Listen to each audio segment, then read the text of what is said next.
Tonight on KGW News, 2 more restaurants now dealing with damage from thieves. A lack of awareness at the moment is pretty frustrating for all of us. Strike, strike, strike! Plus, thousands of Boeing workers in Oregon and Washington vote to strike. We deserve our fair share. Then yet another close call on the runway. What flattened the tires of this Alaska Airlines flight. And later, it's so cool. The upgrades transforming Washington's school for the deaf into a much more welcoming place.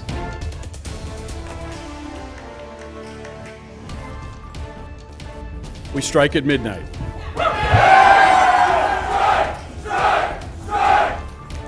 Good evening, everyone. We begin with that breaking news with more than 30,000 Boeing workers set to strike in just an hour after they voted to reject a contract offer some called insulting. Thanks for joining us. I'm David Mulco. It is a strike that could have major consequences for aviation around the world. It includes workers in the Portland area, about 1,300 Boeing aerospace machinists who work at this facility in Gresham. They manufacture parts for aircraft that include the 737, the 777, the 767, and some Dreamliner models. Though the bulk of the union workforce, of course, is in the Seattle area where the vote took place tonight, 96% rejecting the contract offer that union leaders had tentatively agreed on this weekend. But members said it was nowhere near what they wanted in terms of wage increases. No, I'm proud of our members. I'm proud of them for standing up and fighting for more for each other, for their families, for the community. There's a lot at stake here. Well, the strike means production on most of the company's aircraft will grind to a halt, and it's yet another blow to a company that's been trying to improve its reputation. Boeing didn't immediately comment, but told machinists earlier this week that the deal on the table was the, quote, best contract we've ever presented, end quote. Boeing and union leaders are set to resume bargaining at some point. We will keep you posted on where things go from here. Developing this evening, back-to-back break-ins at 2 Northeast Portland restaurants with the owners frustrated with the police response or lack thereof. Catherine Cook has some video of the culprits in action. Catherine? David, they're worried thieves have been allowed to just keep breaking into small businesses without concern of getting caught.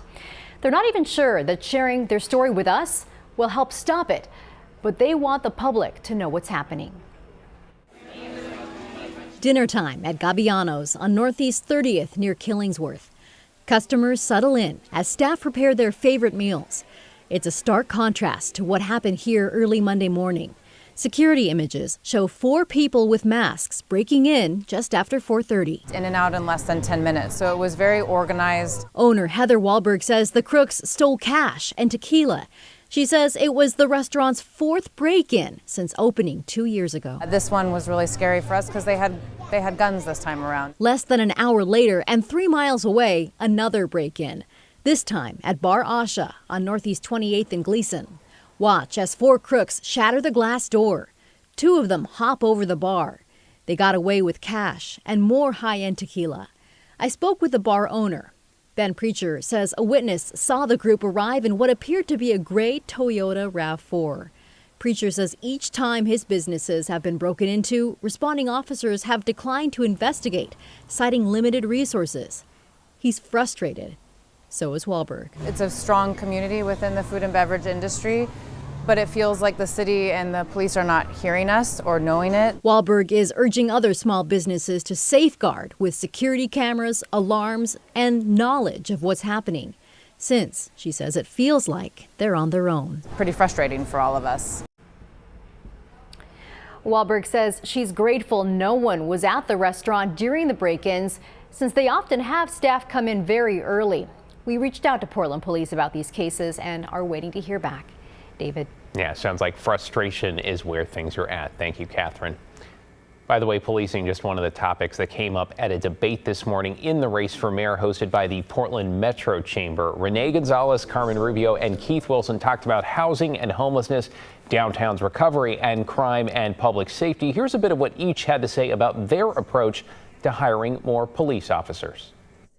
Not just resourcing up. What business owner would ever do that? Just throw money at the problem without analyzing the problem.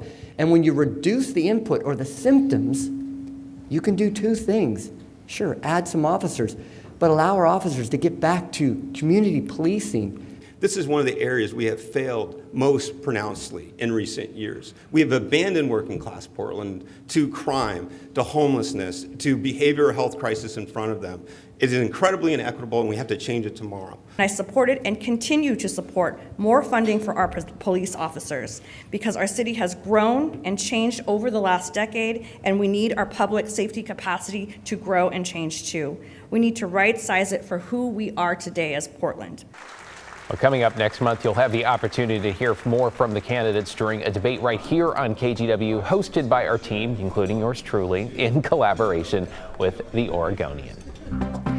To get you caught up on tonight's other headlines now, where authorities say they have arrested a juvenile, it's not clear how old, responsible for a social media threat made against a high school in the Sweet Home School District.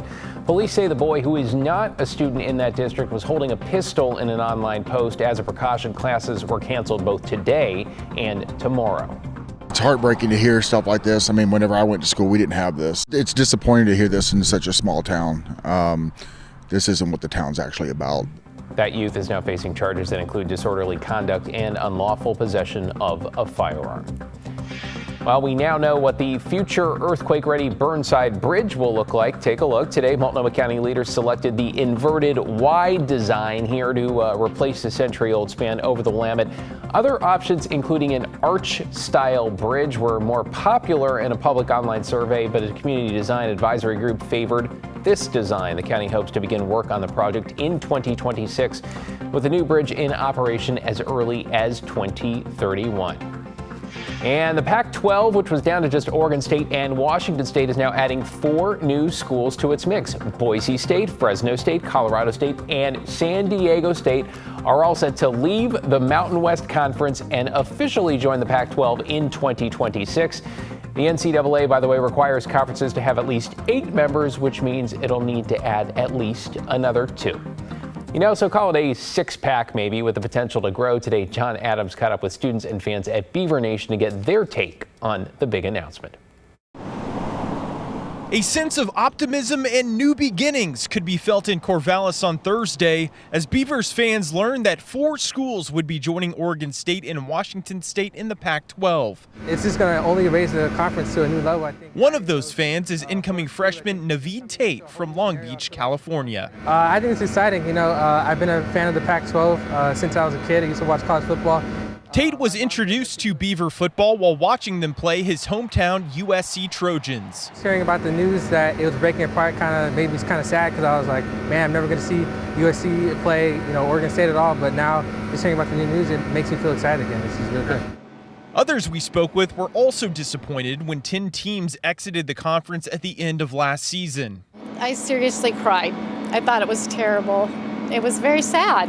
Susie Iverson, whose daughter was on the swim team at OSU, was thrilled when we told her about today's announcement. That's a lot better. Yeah, that's a lot happier news. Members of the OSU dance team also shared their approval. And how it's growing is a really cool thing, especially for how everyone was so sad that it kind of collapsed a little bit, but now it's cool to see rebuilding. So I think it's really cool that we have more football teams joining us, because I think the more the merrier, right? We're delighted to have some clarity on our future.